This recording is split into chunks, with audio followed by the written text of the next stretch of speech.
Boa noite, meus irmãos. Graça e paz. Hoje nós vamos dar sequência ao nosso estudo do Catecismo de Heidelberg. Hoje, pergunta de número 27.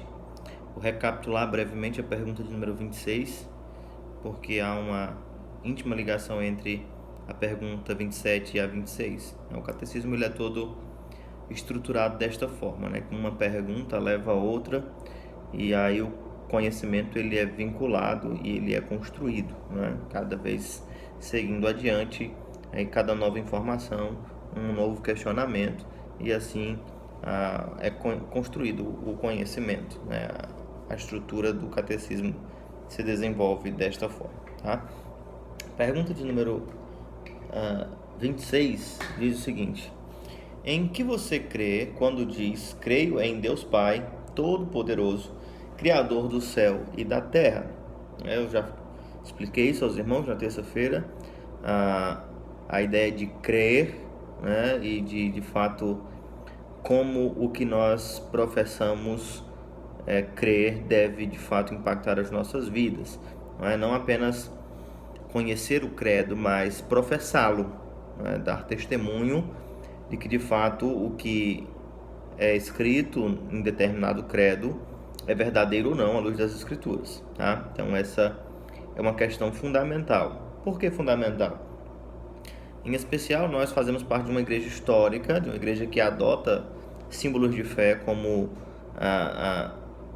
aqueles que vão nos balizar para que não nos distanciemos do que nós chamamos de doutrina cristã ou de uma doutrina reformada.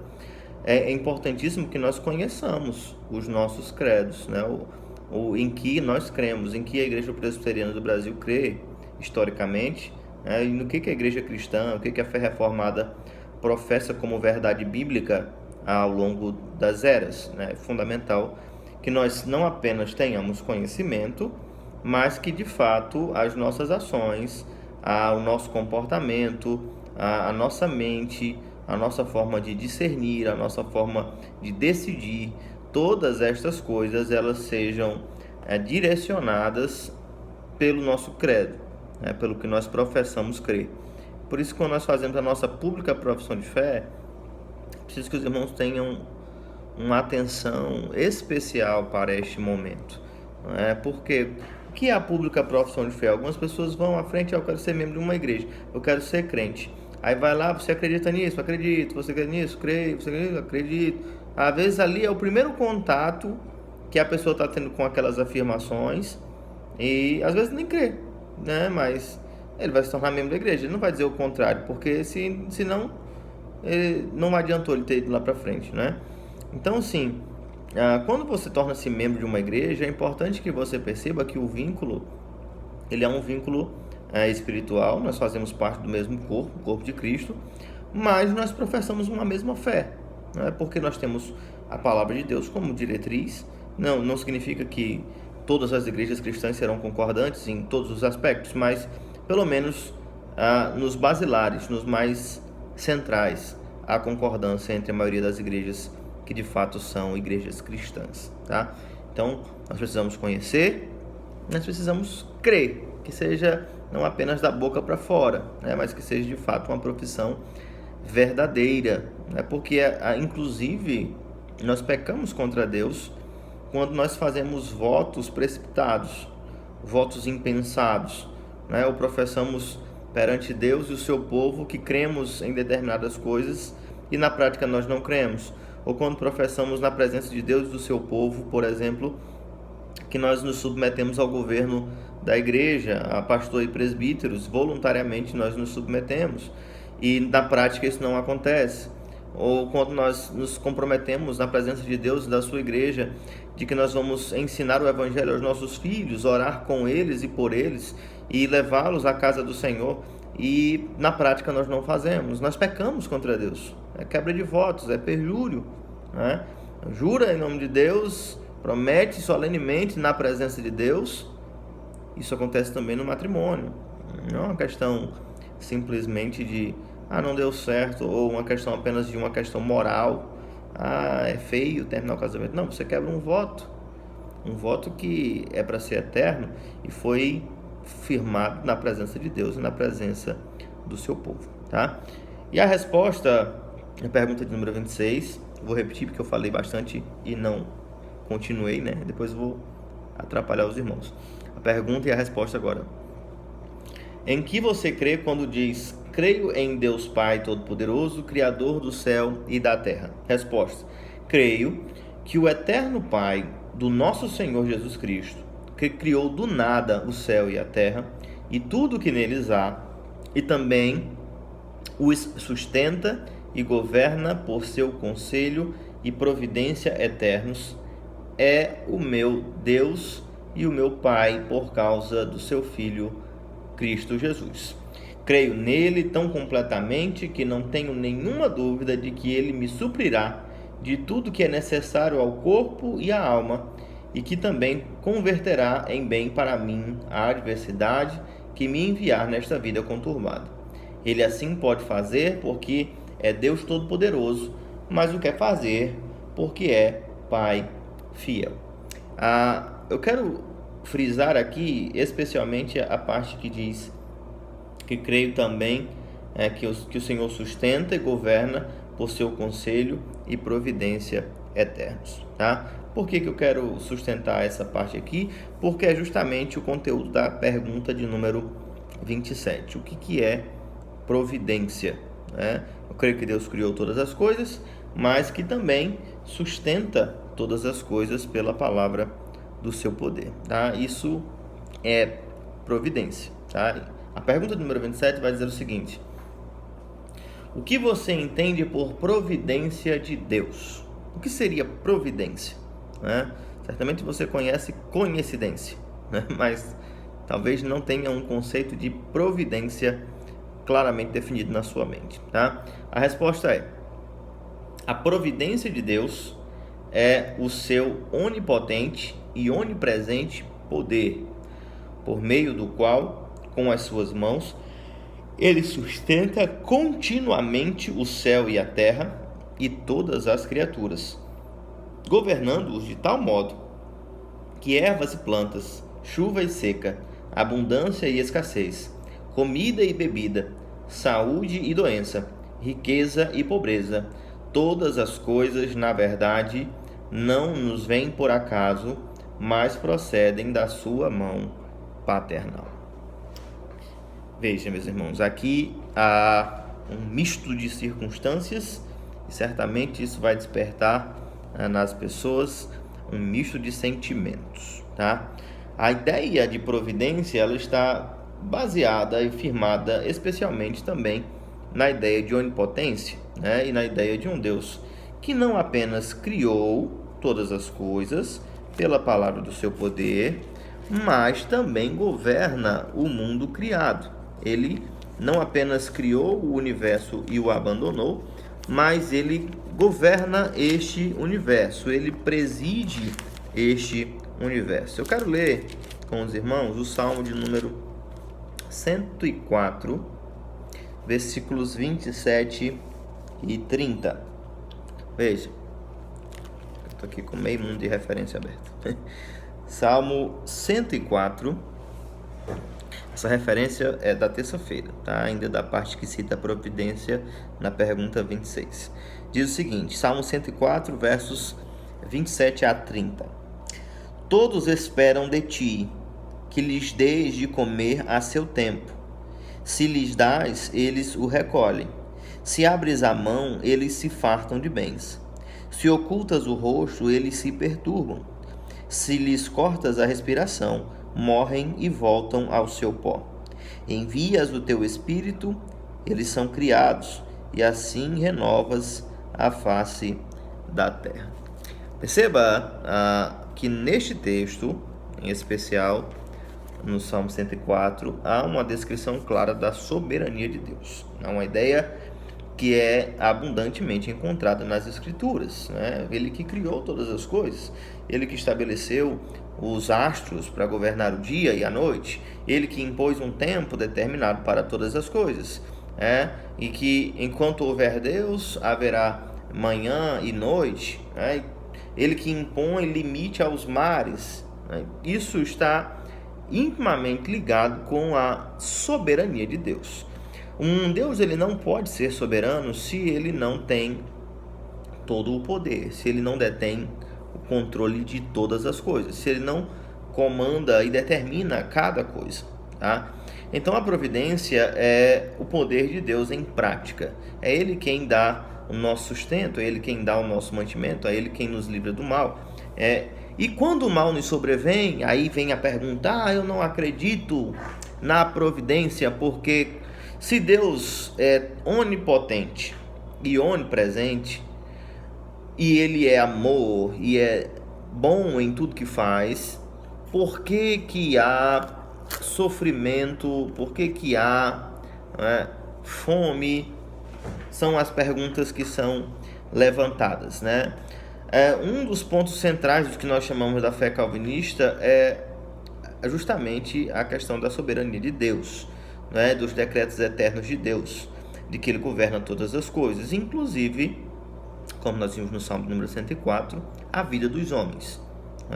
É o Senhor que olha com a face favorável a eles, e ao mesmo tempo é o Senhor que se omite deles, os fica fazendo mal, e é o Senhor que retira deles o espírito e eles morrem. Então há uma dificuldade em muitos irmãos em considerar que Deus de fato ele é soberano, e tudo o que o sábio conselho da sua vontade intenta fazer, ele o faz. É aquele que criou todas as coisas sem pedir conselho a ninguém, não é? E que não há quem possa deter a sua poderosa mão. E mesmo quando as coisas más sobrevêm sobre o povo de Deus, é Ele quem permite que de fato estas coisas elas aconteçam, não é? Um exemplo clássico é o exemplo do seu servo Jó, não é? É um homem justo que não teria motivos para sofrer perseguição, tribulação, provação, mas ao Senhor agradou que ele fosse provado, né, para que a sua fé fosse finalmente fortalecida e o nome de Deus fosse glorificado. Isso acontece também com o Senhor Jesus Cristo, que não havia necessidade de pagar um pecado que ele não cometeu, mas ao Senhor agradou moê-lo, e o Senhor o fez enfermar por causa das nossas iniquidades. É o Pai quem é favorável e é o Pai quem endurece, né? Nós temos o exemplo de Faraó, onde o próprio Senhor endureceu o seu coração. Nós temos o texto de Romanos, capítulo 9, onde nós vemos que o Senhor, ele é justo, né? E ele faz o bem a quem ele quer, ele salva quem quer, né? Ele preparou vasos de honra e vasos de desonra. Não é uma questão do homem ser bom ou não, mas é uma questão de Deus usar a sua misericórdia. Então a salvação dos homens é algo que depende de Deus, e dentro do calvinismo nós cremos nisto. Depende do seu favor, depende da sua graça. Ora, se a própria fé que nós temos e precisamos para sermos salvos e para crermos é Ele quem nos dá, não é? Nós somos salvos pela graça mediante a fé, que não vem de nós, é um dom de Deus, é Ele quem nos dá o meio pelo qual nós podemos ser salvos, então é graça da parte dele, né? A soberania se estende de tal forma que, eu falo sobre isso, né? Falo sobre isso não, postei um tempo atrás, quando estava uma confusão sobre essa questão de soberania, há uma reflexão particular, não é? Nós temos no Evangelho de Mateus, no capítulo 10, quando o Senhor fala sobre o valor dos pardais, né? Que eles tinham um valor insignificante, não é? E afinal de contas, nenhum deles cai, ou nenhum deles toca ao chão sem que o Senhor o permita, não é? Então, o Senhor Jesus Cristo, ele vai mostrar que desde as coisas mais complexas e difíceis, como a salvação da humanidade, dos eleitos de Deus, e até o simples pouso de uma ave de valor insignificante, ou uma folha que se desprende de uma árvore, ou um fio de cabelo que cai ao chão, das coisas mais grandiosas às menores, o Senhor governa sobre todas elas. E essa foi a minha inferência, né? Reflexão. Ora, se as coisas pequeninas o Senhor não deixou ao acaso, como uma ave insignificante se pousa, se cai ou não, se perece ou não, o Senhor não legaria ao acaso ou às nossas próprias forças a nossa própria redenção.